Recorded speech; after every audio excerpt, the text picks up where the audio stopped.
It is the weekly crossover edition of the Locked On Big 12 podcast, the Locked On Horned Frogs podcast, the Locked On Sooners podcast, and the Locked On Pokes podcast.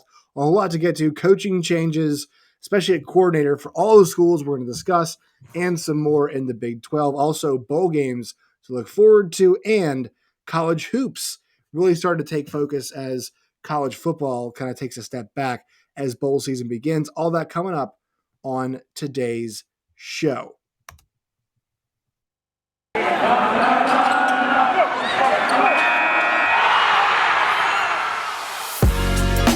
are Locked On Big 12, your daily podcast on the Big 12 Conference, part of the Locked On Podcast Network, your team every day. All right, let's get to it. I am Josh Neighbors of the Locked On Big 12 podcast. To my right, it is Stephen Simcox of the Locked On Horned Frogs podcast. Below him is John Williams of the Locked On Sooners podcast. And to his left, below me, it is Linda Godfrey. Guys, I always get the names. I should write it down. I should write it down. Probably. I almost miss somebody's names every single time. Linda Godfrey, Locked On Pokes podcast. I am in Big 12 country, guys. I am in my girlfriend's basement in Kansas City. So it is nice to be in Central Time Zone. I'll tell you guys that. Welcome. I went to school or went to University of Missouri, obviously, 4 years. God's time zone is great. The games come on just a little bit earlier. They finish just a little bit earlier, which is really nice. So much going on in our conference. Let's start with the coaching stuff. So, John, get to go to you first. You had a gangbusters episode on YouTube about Jeff Lebby that did really, really well. So congrats on that. I know you just started the channel. Done a great job with that. The angle I want to take on it is that he is somebody that could have a head coaching job right now. And his career is very similar to that of Kendall Briles, the son of Art Briles. The similarity there being that they were both at Baylor. I think from a coaching perspective, it's a great hire. From a football perspective, it's a great hire. Awesome offense. Matt Corral swears by Jeff Lebby, and Matt Corral is going to be a first-round pick, one of the first two quarterbacks taken most likely. That is really important. That's a great notch in the hat for quarterbacks to come. I also think because of his past, Oklahoma actually might luck out and actually might get to keep him for a while because, after what happened at Baylor, look, I think there are some people that are fine taking a guy like that as a head coach, but Kendall Briles still doesn't have a job yet, and he's pretty well revered. And Jeff Lebby's a guy who's got a career, could have gotten a job and has not gotten a head coaching job yet. So I want to start there from that perspective. Like, I don't look. It's kind of the business, but there is some concerns, some character concerns, I guess, when it comes to Jeff Lebby. But the football side of it's great. Any discussion about him is going to have to start with what happened at Baylor. And I mean, obviously, I don't really understand all the ins and outs of what happened there. But it's bad. I mean, what happened there under Art Briles and the administration, the president on down, is terrible. And there's you can't skirt around that. You can't, justify it. You can't overlook it just because of somebody's talent level. I really don't know how to adequately talk about that all, except that it's terrible. Right. And it's something that he's going to have to address, that Joe Castiglione is going to have to address, President Joseph Harris is going to have to address when they officially announce him. I think a lot of the delay in announcing him is just to let everybody's kind of emotions go through it and then be able to, that way they can address kind of the public aspect of it. As a group, have their kind of response put together, but it's going to be something that follows them, and as it should, right. If the allegations about him are accurate in that he was aware of some circumstances that were going on, and even though he passed him up the chain of command, if he didn't report them to authorities, that still falls on him, and that's something he's got to live with. There have been a couple different schools that have given him opportunities at this point in time. It's like Southeastern, and then obviously the Josh Heupel connection. They knew each other from their Oklahoma days, so that's not a surprise. But a guy like Danny White, who was the AD at UCF, going to bat for him, I think that carries a little bit of weight. And then, and then just the opportunity that he's getting now, I'm a believer in forgiveness. Right. At the same time, like, you're never going to get rid of your past. Like, this is going to be something that kind of follows him. And, it's something that hopefully every institution learns from moving forward. Like, what happened at Baylor can't happen again. It can't happen anywhere else. And part of why Kendall Briles and Art Briles haven't gotten jobs yet is because nobody wants to attach themselves to the name that oversaw this terrible situation that happened to numerous women that should have never happened. It should have never happened. And it doesn't matter if you're a woman, a man, have daughters, don't. Nobody should be comfortable with the idea of something like this going down. And again, like I said, I believe in forgiveness. It's part of sports. It's the problem, right? It's just part of it. It's like, I mean, you see it at every level. Kiffin's track record. I mean, Kiffin has hired DJ Durkin, who had a kid die under his watch at Maryland. I mean, that's that he's a decent coach. Like, we saw it this year with that Ole Miss defense. But that's inexcusable. And then he had no problem hiring Kendall Briles at FAU. That's where he looked. And then, Stephen, I want to ask you about this because you're very familiar with Baylor. Lebby was one of those guys who was implicated because a former student, Dolores Lozano, had said that she had gone and she'd notified Lebby that one of the running backs had assaulted her multiple occasions. And Lebby is in a weird spot because he was Art Briles. I think he's still son-in-law still, right? I believe they're still together. And it's tough, right? When you bring it up to the coach, and what does the coach say? Now, he's been an unabashed supporter of Art Briles. So there's an element of complicitness there. How do you feel about the situation? Because I think we all do actually agree, like, the football side of this, John and I talked about it. There was some concern. Hey, what do you do offensively to make sure you can still get high-level recruits?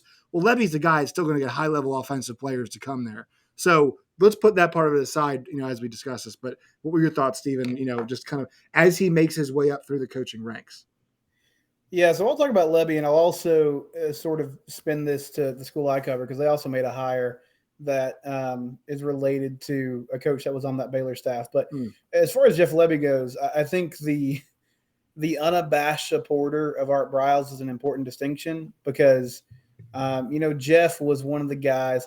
There was a game in 2015. That was the year after Art was dismissed, and Jeff Grobe was the head coach, and all the assistants were still basically there. And I'll just be real with you. That coaching staff quit on those kids. Like, they lost to Texas. There was an article in the Wall Street Journal that was pretty damning about their involvement in, the scandal and what they knew. And they flat out quit on that football team. And they went from 6-0 to 6-6, and they won a bowl game. And that's not the most important thing. The football aspect is not the most important thing of it. But before they played TCU that year at McLean Stadium, there were people outside selling T-shirts that said CAB on them, which stood for Coach Art Briles. And allegedly Jeff Lebby had some financial stake in that. And he was out, he was part of selling that. So, to me, that's not somebody who was contrite and aware of, the responsibility that coaching staff had and what happened. And I think the problem here is, and I don't know what Joe Castiglione is going to say about this, but I imagine it's going to be something to the effect of, well, we vetted him, we talked with him individually, we feel at peace about this. But I think the issue is, like, these are public allegations, which means I think this vetting process has to go through, a public sphere of some sort. Like, we need to hear from Jeff Lebby. Like, what did you learn from that experience? What did you do? Do you feel like you had any responsibility? Do you feel like that coaching staff had any responsibility? Because, like, in my mind, forgiveness has to come from a place of the other person apologizing, right? Like, they have to say, right, we did. This isn't Michael Vick going to prison and, like, serving his debt to society. That's not what this is. Yes. I mean, like, those guys have, you're totally right. Like, there are people on that staff that probably would be head coaches right now, if not for what happened, but they are still very highly paid assistants that have kind of bounced around the coaching ranks. Now, turning to TCU for a second, they recently brought over Kaz Kazadi, who was a strength and conditioning coach at SMU, and he was also on that staff at Baylor. And he was approached by the mom of a student who reported that some Baylor players had assaulted her daughter. And he apparently the way he handled that was to talk to those young men. And then after talking to those young men himself, decided, well, I don't think that's actually what happened. And then there was, different stories about how much he told to Art Briles, if he sent this up the chain of command. There were a ton of issues there, obviously, but like these people are at fault and they're still getting opportunities. And like, let's be honest about it. I mean, a lot of schools in the Big 12 have sort of taken a righteous high ground against Baylor, and I think deservedly so. Like, what happened there was awful. But it's hard to stand here and be like, oh, that was terrible, and that was all Baylor's fault, and that was a specific Baylor issue, if you're still hiring these people. And if when you're asked about hiring them, your only response is, well, we talked to these folks, and we think they're okay. Like, in my mind, that's just not enough. We need to know more than that. They need to come out and, answer some questions. And they're not going to, and I get that's how it works. And that's one of the reasons that these coaches like college athletics, is because you can insulate yourself from the media as much as you want, especially if you're an assistant coach. But yeah, Jeff Lebby is a great offensive mind. I think he's going to do a fantastic job at Oklahoma from a football perspective. And like, I can't even unequivocally say that he should never coach again, because I honestly don't know totally and completely how much this was his fault. But I do know from what little he said publicly and privately since it happened, it doesn't seem like he thinks he was part of the problem. And it doesn't seem like he thinks his father-in-law was part of the problem. And Art Briles never thought he was part of the problem either, right? He's still he's still got a lawsuit against Baylor that is basically saying this was a university-wide problem, and I was just caught up in the middle of it. Right. Linda, I want to ask you, because you followed. There's been two car washes, right? There's the Nick Saban car wash, and for some reason now we're getting the Lane Kiffin car wash, which I don't understand this one, because you tracked NFL and college, and Lane Kiffin's career has been spotty in both. But it seems like it's just like people think that if they give it enough time, it'll end up being it'll be fine. And I'm not sure they're gonna have to answer all the questions about Lebby now, but I think the fact that he's going to a school like Oklahoma, and we know the level of success Lebby's had, we know the level of success Oklahoma's had. You push those two things together, and it's rightful to think that, hey, if he's good enough and he's at a really pretty young age, he's probably going to get a head coaching job, and that's where the rubber is going to meet the road, and it's coming soon. Is that where you see the situation going? That this is kind of where we're heading? Like, not all the questions are going to be answered soon, but we're about to get Jeff Lebby at a great school where it's going to propel him to the next level. And is it just like, are we allowing time to heal all wounds, even though it shouldn't? What's your read in the situation? Yeah, I think we definitely rely on just like laying low and staying quiet and hoping that things go away a lot.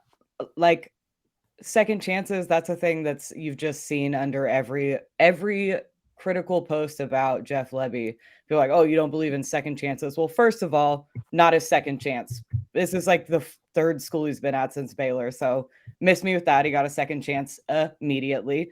And also, no, I don't think he deserves it yet. He hasn't come out and said, hey, I did a bad thing. Art Briles doesn't think he did a bad thing, and that's the issue.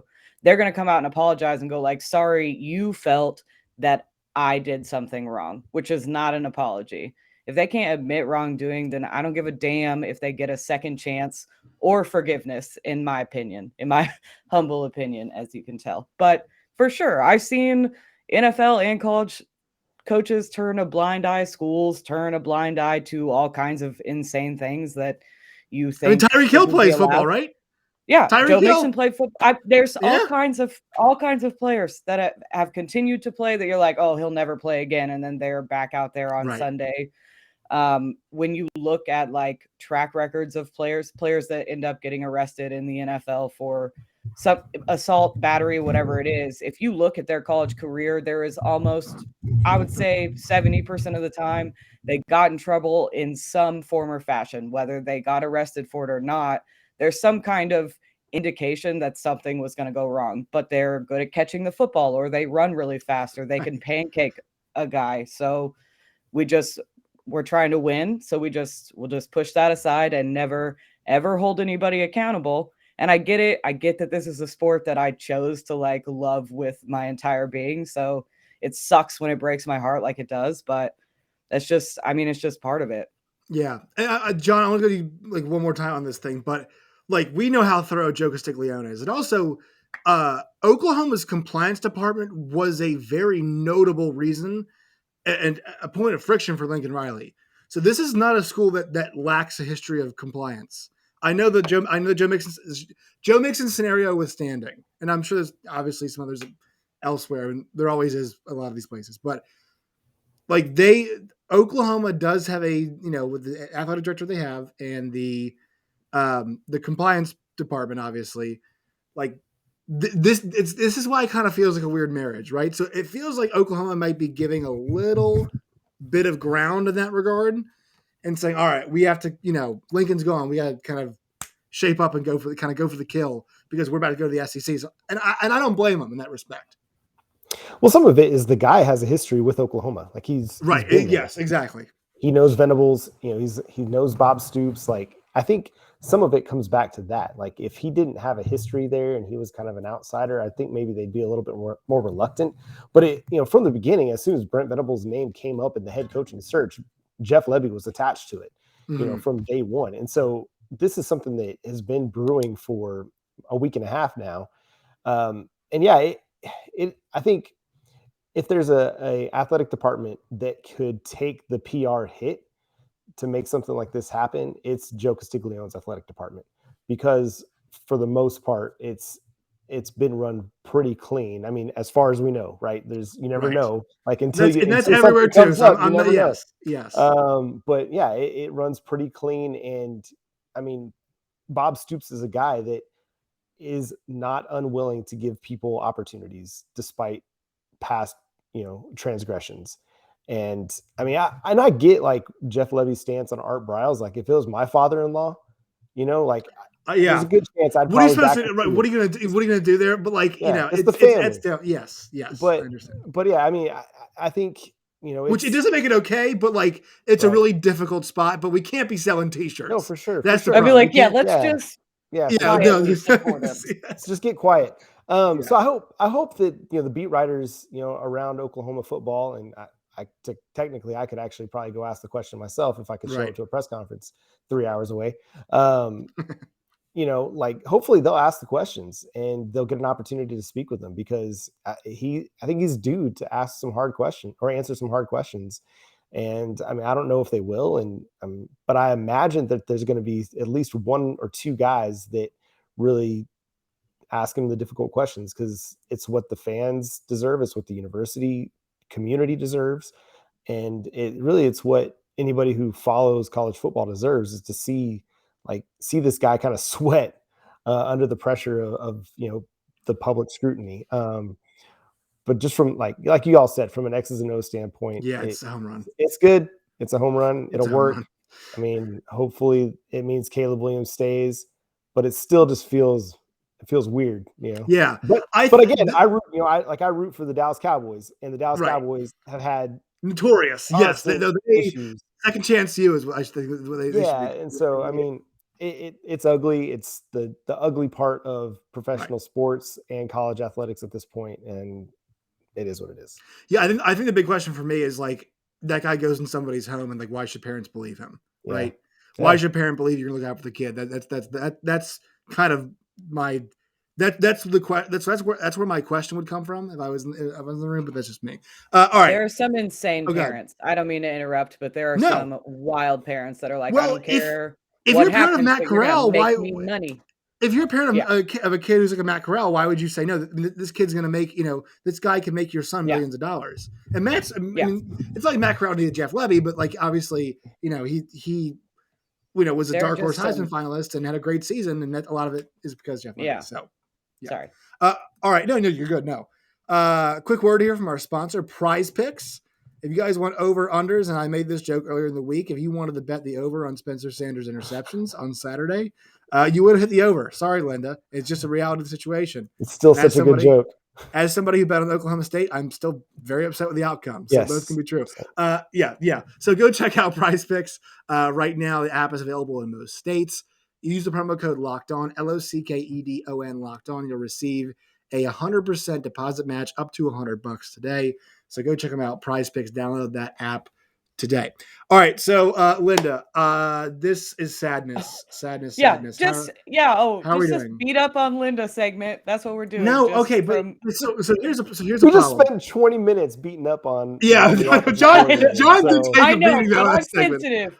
All right, so this felt like it was coming with Jim Knowles like leaving. Now Ohio State is tough, but it felt like from what we were hearing, it was and Gundy had the blank check's pretty tough comment last week, and you've been on this. You've been saying give Jim Knowles whatever he wants. I'm with you. I believe you are correct in that statement.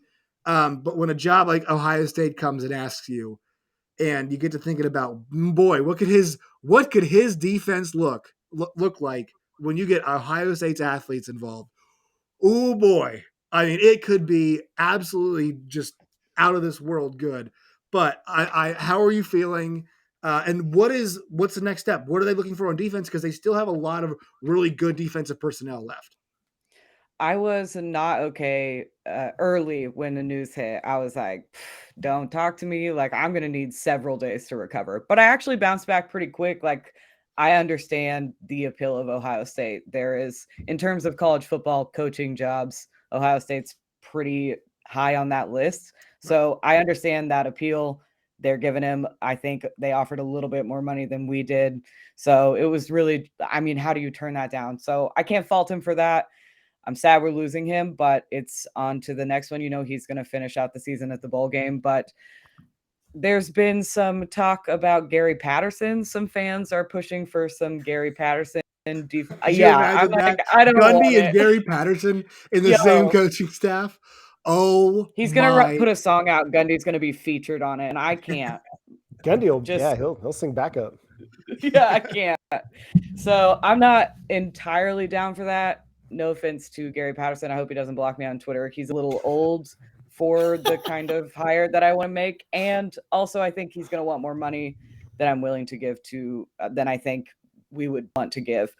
I want to stay inside of the coaching tree that we've already got at Oklahoma State. I like Joe Bob Clements a lot, the defensive line coach. He's been there since 2013, so he knows this defense really well.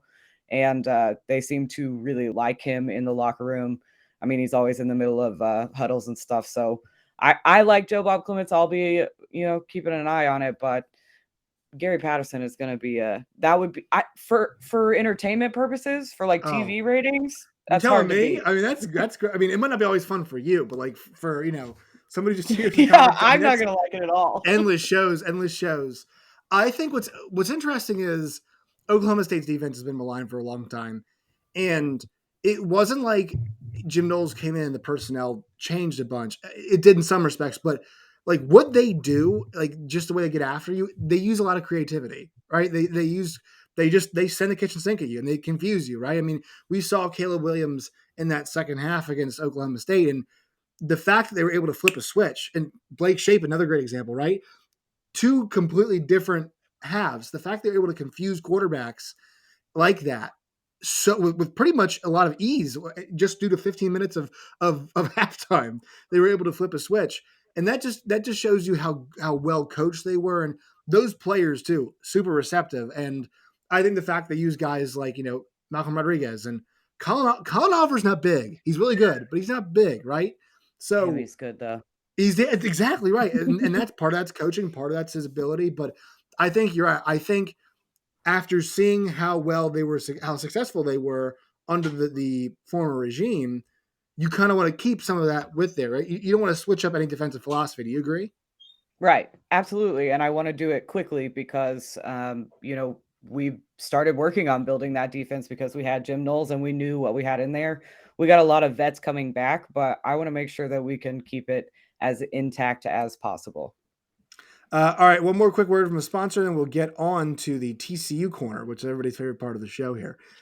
Today's show is brought to you by betonline.ag. BetOnline is the best place for all of your sports action needs, whether it is parlays, prop bets, all those kinds of things you can find on UFC, Formula One, basketball, baseball, football, basketball on both college and pro. They've got it betonline.ag. Use that promo code Locked On. That's LOCKEDON Locked On. You'll receive a 50% deposit bonus today. That is Locked On at betonline.ag. BetOnline is where the game starts. Today's show is also brought to you by Built Bar. Go to built.com today. That is built.com. Check out all the Built Bars, the Built Go, the Built Boost, and use the promo code LOCKED15, LOCKED15, LOCKED15. You'll receive a 15% discount today. And also, it's holiday season, so don't reach for the pie. Reach for a Built Bar. You can still enjoy it. It's delicious. It's like a dessert. You can still go for a run or get a workout in afterwards. So go to built.com, promo code LOCKED15. Check that out today. All right, TCU Corner. We didn't get to hear from you, Stephen, about the helicopter landing, I don't think. So tell us about the spinning helicopter. Here's a new coach, which really is not that surprising because we knew it was going to be Sonny Dykes the entire time. So kind of a letdown. And also you got a new defensive coordinator as well in John Gillespie. So talk about what's happening in Fort Worth right now. Yeah, so the helicopter thing is interesting. And the reason it was fascinating to me is that was like once a year, Gary would take that out. That was sort of their flex that they would do. Once a season, he would ride the helicopter to a high school game, and he'd hop out and he'd do a recruiting visit, and then he'd get out and go. So I guess that's TCU's property. Like I always sort of thought that was maybe Coach Patterson's whirly bird that he had, but I guess in the divorce, TCU got to keep the frog copter, which is really cool. So we had Sonny Dykes, who is not the swaggiest person alive, but I feel like everybody likes kind of cool getting out of a helicopter. So, it was sort of like a cool moment, and there were some fans in the stands. I think it could have been a little more well attended. It wasn't like that, cult that surrounded Brett Venables when he touched down in Oklahoma. Like that was like if North Korea got a new head coach. I mean, it was just everybody was out there cheering, chanting. I liked it, John. I loved it. I thought it was great. It was like if North Korea got a new head coach. It's but true. TCU's was still better than USC's. That's true. That was okay. So we have a quick discussion about this. So what happened? Like I watched the video. Can somebody tell me what I was watching? I don't know, but the best mashup was the guy that put it together with the "What's Up with That" skit from SNL. Yeah, it was amazing. Yeah, it was so awkward to watch. I will say Oklahoma Twitter taking a victory. So it's okay. So things I didn't like: the Oklahoma state senator being like, "The last 3 inches of highway need to be embarrassing."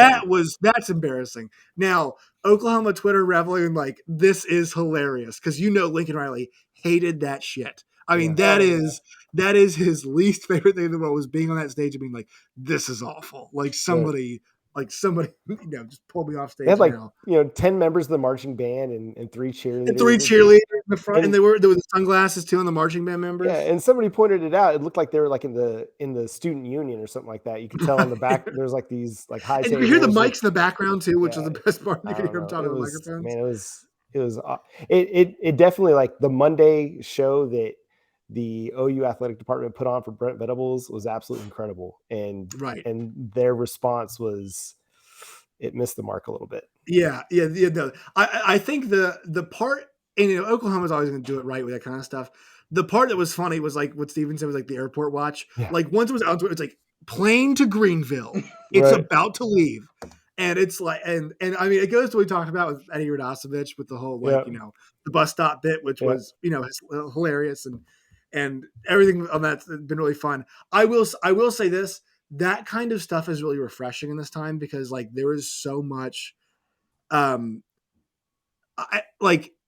I think the dollar figures are kind of the emblematic part of like how intense everything is. It's like Brian Kelly, $100 million, Mel Tucker, $95 million. It's like, can we just all come? Like Mel Tucker won like how many games this year? Like I think Mel Tucker's a coach. But, like we all just chill and just take a break here. And we don't have to hand everybody a ton of money. We also don't need to be tracking flight. Like can everybody just calm down just a touch? I understand it's a sport, but I think we all need to.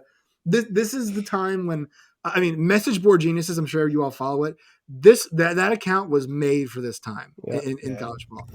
It's so good. But I think, Josh, like both Oklahoma and TCU, it's been so long since they've had a coaching search. Like this is kind of like an older divorcee getting out on Tinder. I mean, it's a casual thing, but they really don't know how to handle it. Like you're just trying to You put a ring reminded me on of it.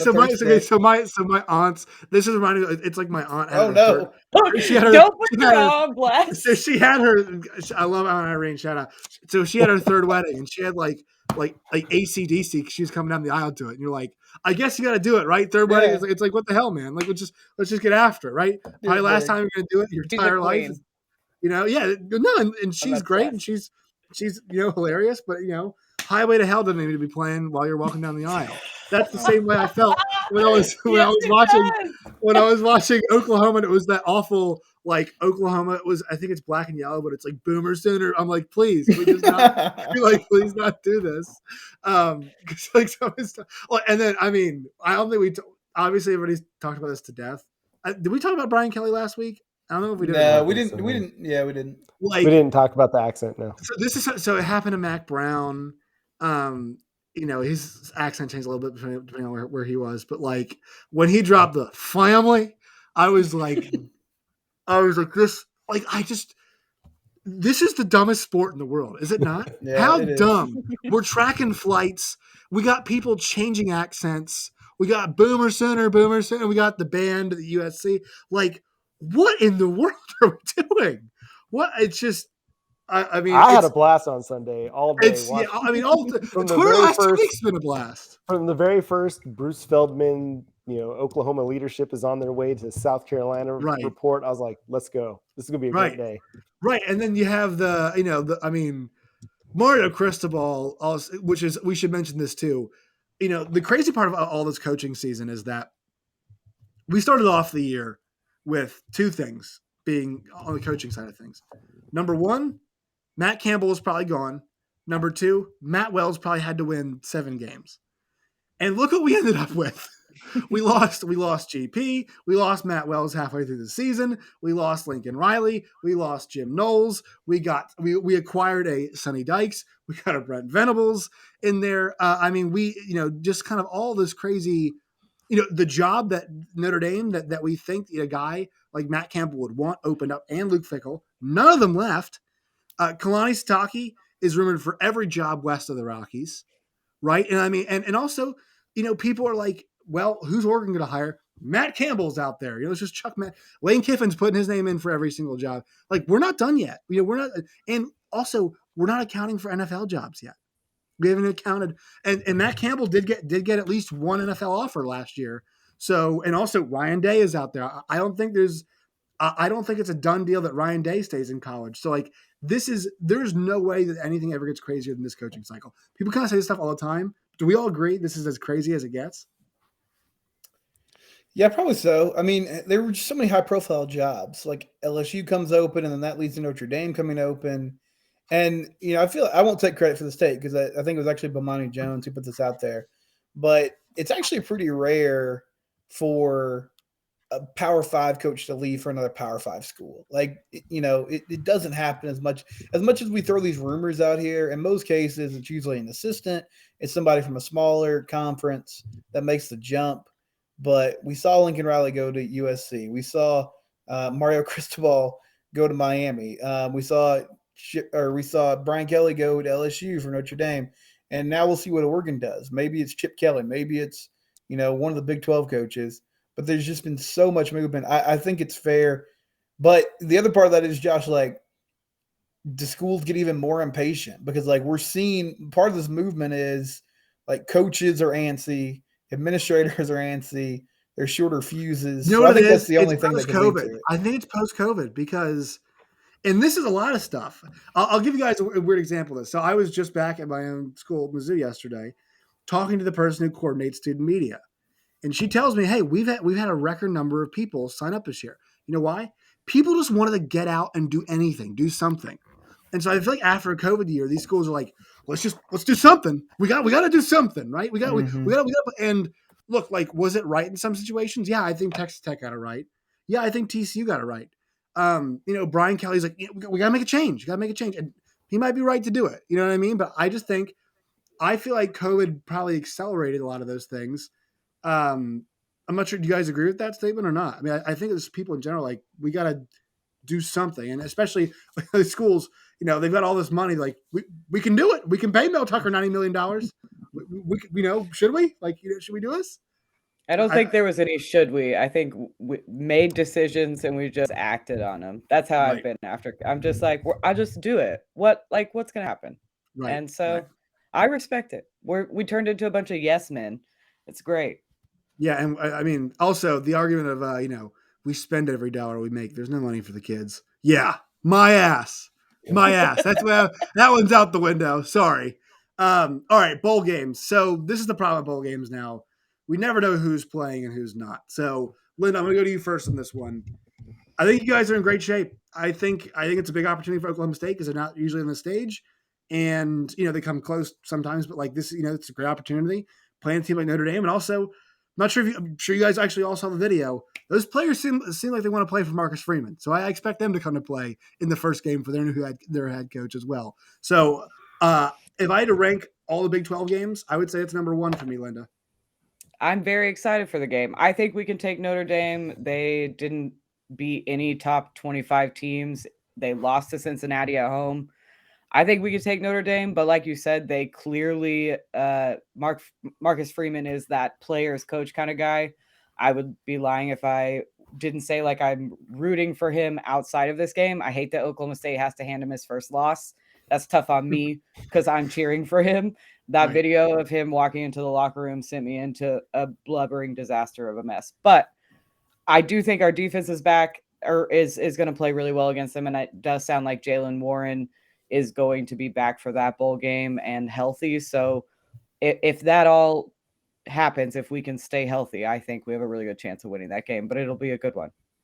John, Oregon versus Oklahoma looks good on paper, but then you look at all the circumstances surrounding it. It becomes a really bizarre, weird game that is taking place in the Alamo Bowl.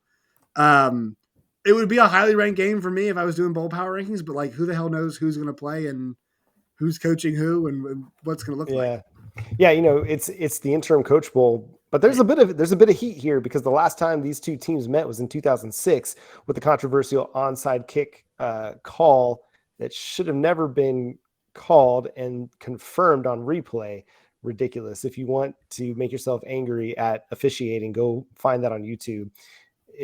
It's egregious. Or watch any Pac-12 game. Or watch a Pac-12 game. Yeah. But and then after that, a blown defensive pass interference call on a tipped ball. So Oklahoma fans are still mad, aren't they? They seem pretty. Yeah, we're pretty fired up about this one. Bob Stoops is going to be coaching, so that's going to be a lot of fun. Getting to see him on the sideline again. Getting to coach some of the guys that he recruited that are some of the fifth-year seniors. So that's going to be a lot of fun. But yeah, it's going to be. It's lost a little bit of its luster. Kayvon Thibodeau won't play. He's opted out. Nick Bonito's opted out. Brian Asamoah as well. Perrin Winfrey. Probably we're going to see Jalen Redmond opt out. But it's a great chance for some of the younger guys like a Danny Stutzman or Reggie Grimes to get an opportunity to get some quality snaps against a really good competition in an Oregon Ducks team. And Stephen, the important part about a lot of these is that it's what John's talking about, the thing playing, but the young guys getting double-digit practices. That is the big thing, right? You get the drill, double-digit practices, and also those guys get to use those practices to play against, in some cases, and generally speaking, against good, solid competition on the other side in a lot of these games. TCU's not in a bowl game, so let you have the board in terms of Big 12 games, and I'll let you even pick games from the teams that are joining the Big 12, and those teams have bowl games. Give me a couple you're looking at here. Man, yeah, that's it. That is a big part of this is the practices for sure. Like that's why coaches like it. I think in some cases coaches don't even really care to play the game. Actually, they just want the modified spring ball in a lot of ways. But like this will be a good bowl season. I like Baylor and Ole Miss. Like I think there's a little bit of uncertainty with that Ole Miss staff, but Dave Aranda's done such a nice job. By uncertainty, do you mean their head coach wants to leave desperately because he's named for every job available? Seems like it. Seems like that's the case. Lane Kiffin giving some fun, pokes out there, and apparently maybe some of that's real. So we'll see, who shows up. But a weird factoid that I stumbled across because I just sort of thought of this and I looked it up. Baylor hasn't won a New Year's Six bowl game since 1956. Like they had a couple chances with Matt Rule. He lost the Sugar Bowl to Georgia, and then he who should not be named lost to Blake Bortles at UCF, and then got beat by Michigan State. So they were 0-2 in the Cotton Bowl and the Fiesta Bowl in the Bryles era. So it's been a long time since they've won like a huge bowl game. And then they played Georgia with Matt Rule, correct? Yeah, in 2019 and they got Yep. beat. Yep. And that Georgia team, they had like obviously SEC bowl game, so they had a lot of reserves out there, but still Baylor couldn't find a way. So that'll be intriguing. And I like that you said game from the future Big 12 because I want to see what BYU does to close out the season. And I know it's a bad opponent and UAB. No, UAB's decent. No. UAB is the 1L on UTSA's record. I should say they are, not the high profile game maybe you wanted if you're a BYU fan. But a chance to make a statement for them, and they've had such a good season. We'd like to see them go out with a dub. So yeah, those are the two that come to mind. And BYU being 10-2 and number 13 in the playoff rankings and playing in this bowl game. And Jacob told us too, Jacob Hatch, Locked On Cougars, for those you guys don't know, usually comes on here with us. He mentioned that as a reason they're joining the Big 12, right? 10-2 and ranked that high. And let's be honest, they beat a lot of Power 5 opponents on the way too. And their schedule was not easy. A 10-2 that schedule deserves more than the bowl game they're going to. We can all acknowledge that. Oh, and I'm sorry, before I forget, I think Mike Leach is kind of overrated as like an interesting, funny person. Like I feel like we've sort of beaten that angle into the ground. But I do want to see Mississippi State and Texas Tech. Like that's fun. There's some intrigue there. Tech finally has some juice, really, I think for the first time since the Leach era ended with Joey McGuire. I guess you could argue they had that for a little while with Kingsbury and Mahomes. But, I know he's not coaching the bowl game. Sonny Cumbie is sort of still the start of a new era, though, against the one guy that really won big there, who's now at Mississippi State. That should be intriguing. Yeah, we got to mention Texas Tech. Tim DeRuyter is going to take that job as defensive coordinator, too. So, guy with a lot of experience. Oregon's defensive coordinator, Mario Cristobal, goes to Miami. Not going to take him with him, so DeRuyter's going to go to Texas Tech. Actually, a pretty decent hire. I think it's a pretty decent get for Texas Tech. And, I mean, look, I don't think Quinn Ewers is going to go to Texas Tech, but, I mean, he's visiting, which is like, here's the thing. How does he not go to Texas? Like, Texas' problem is so, on offense, is so clearly, well, number one, offensive line getting pushed around late in games is a problem. But, like, they need a quarterback. That's what that team needs. They're switching quarterbacks in the 11th game of the season this year. They're switching quarterbacks. If they get Quinn Ewers, that changes everything for them. And the fact that Sark's getting a second chance at this guy, he's got to go to Texas, right? What do we think of your people? I mean, for my money, I'd stay away from the kid, to be honest. Like, he bailed on his high school team a month before the season started to go get some NIL money, and then it didn't work out at Ohio State. And he's it just turns out he's got a generational. Yeah, I mean, CJ Stroud. I don't know. I think CJ Stroud's going to be their best quarterback. For all the crap people gave Spencer Rattler for chasing money and how it potentially distracted I have no problem with Oklahoma, like let's be real. Let's talk about Quinn Ewers a little bit. Like this is a rich person talking right now. This is a quarterback rich person talking right now. You go wouldn't touch it. Talk to me a month from now. I may not have a quarterback. Now here's the so Tech. Yeah, it's true. So Texas in that department's broke as hell. They need a quarterback badly. Texas Tech is really weird because like they have currently Donovan Smith, who I don't think is bad. Who like I don't Josh? No, don't do this take. It doesn't matter who's in that room. I know. No. What I'm saying Quinn Ewers shows up last year. No, yes, well, he should. But they also have Baron Morton, he's one of the like 7 or 8 highest ranked recruits they've ever had at Texas Tech. Yes, and yes, God bless him. Okay, no, hold on. Let me finish the take. Let me finish. Yes, let me finish the take here. Let me finish the take here. They're also now in the running for. Well, Tyler Shuck, to my knowledge, does not say he's not coming back. The kid had the 6th highest odds to be the number 1 pick to start off the season, according to BetOnline.ag. The 6th highest odds. And now also they're getting interest from a kid who was the second best quarterback ever according to 24/7 Sports ratings. Steven, I'm not saying if he goes there, there's some kind of quarterback battle. I'm saying that, look, it's actually a pretty decent situation. It's like, I think no matter what happens, they're going to have at least one decent quarterback next year. That's all I'm trying to say. I'm not trying to say they're going to pass on Quinn Ewers. I'm sorry. I just saw this. I saw this out on Twitter there, and people were like, actually, Tech's quarterback room is more crowded than you think. And I'm like, okay, grow up. Like, if Quinn Ewers shows up, Steven, do you have a Quinn Ewers NFT that you're not telling us about? I do. It's I'm like a fanboy. No, I just like, no, it's just, so TCU was out on him. He visited on Monday, but like, they're out on him. But I think what annoyed me is like, as soon as they got out on him, there's fans on message boards who are like, well, I didn't want him anyway because he wants money. Like, yes, you did. We didn't want him. Right. No, it's complete. It's complete. Yeah. John's relatable. I've been there. We wrote about him over at Sooners Wire. I mean, right. We at least explored the possibility of Quinn Ewers to Oklahoma. I mean, he's not interested. You know, right now Caleb Williams is there, so it doesn't really make sense for him to go there. And obviously, if he came, you'd get a really, really talented quarterback. But all those questions that people had about Spencer Rattler taking $1 million NIL deals over the summer and how that might distract him, they're going to follow Quinn Ewers right to Oklahoma or right to Texas, wherever he goes. I mean, that it's definitely something that has to be considered with him. It is what it is. Can he overcome go to Ohio State? The money. But like, why would you? Like, you're not going to. CJ Stroud was a 5-star, I believe, right? I mean, why would you go there? The kid thinks pretty highly of himself, it seems like. Yeah, right, because nobody's ever humbled him. Well, and see, but it's a lot of these kids. And see, the biggest issue I have.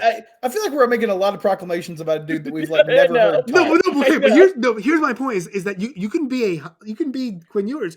There are so many other schools that could have used him. There are so many other ones.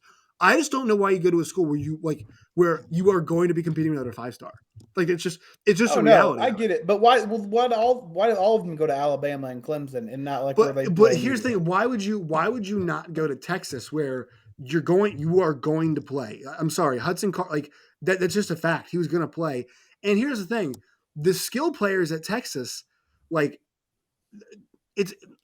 Steve Sarkisian's going to put you in positions to succeed. I never watched their offense this year and was like, wow, Steve Sarkisian is asking too much of his quarterback. It's like these guys cannot play and they cannot execute at certain times. That was a problem. So I know there was a coaching change and everything, but like, honestly, I thought the situation at Texas for Quinn Ewers probably got better when Tom Herman left as opposed to getting worse. So that is something that was really confusing to me too. It's like you get a better offensive mind, right, and then you decommit. It's the same question I have about one of the Oklahoma decommits that was a defensive tackle leaving after we get a better defensive mind. I'm like, right. What kind of sense does that Who's make? put a bunch of defensive linemen in the NFL? Yeah. So yeah, I think it would be a huge boon for Texas. And obviously it moves the needle for them offensively, because then you give Xavier Worthy somebody who can actually get him the ball down the field.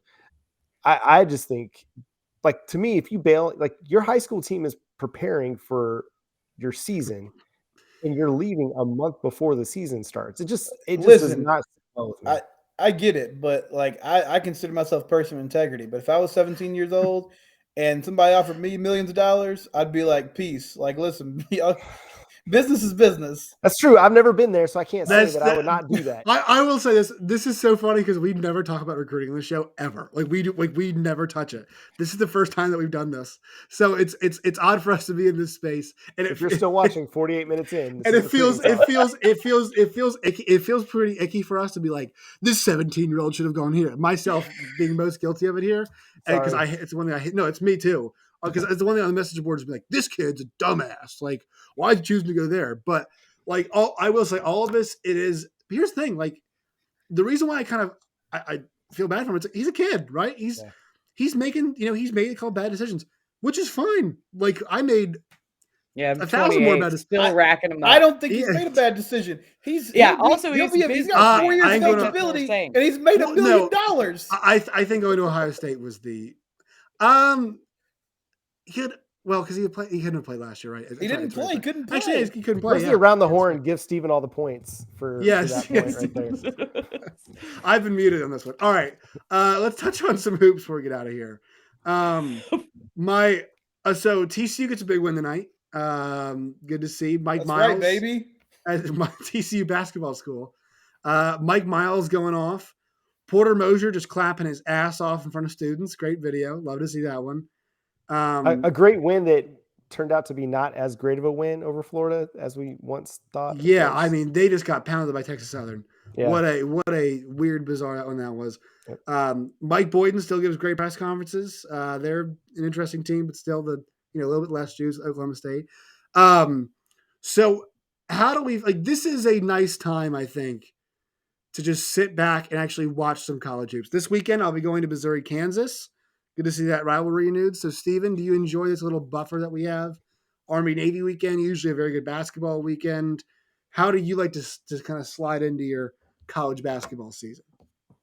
Yeah, no, I like this time of year. I mean, I'm not necessarily watching games across the country right now, but I do like right. You didn't watch Marquette and Kansas State tonight. No, I didn't. But I do like checking out on the Big 12. I'll say I have to eat a little bit of crow. I was on the fired Jamie Dixon bandwagon at the end of last year. Whoa. And I mean, they have turned this roster completely around. I don't know. I think they're better. I think they're better. They've had some good wins. They beat Utah. They beat Oral Roberts, who was obviously in the Sweet 16 last season. The issue is they're still in the Big 12, and their first 3 games of conference play is Baylor, Texas Tech, and Kansas. So I could see them easily 0-3 to start the Big 12 schedule. But I think they're a better team. They got some more firepower. Mike Miles, as you said, has been really good. But yeah, this is a cool time of year, and I'm keeping one eye on basketball as we start to sort of hit the home stretch of non-conference play. I like these Big East, Big 12 games that are coming up. That's going to be some fun viewing in the next couple weeks.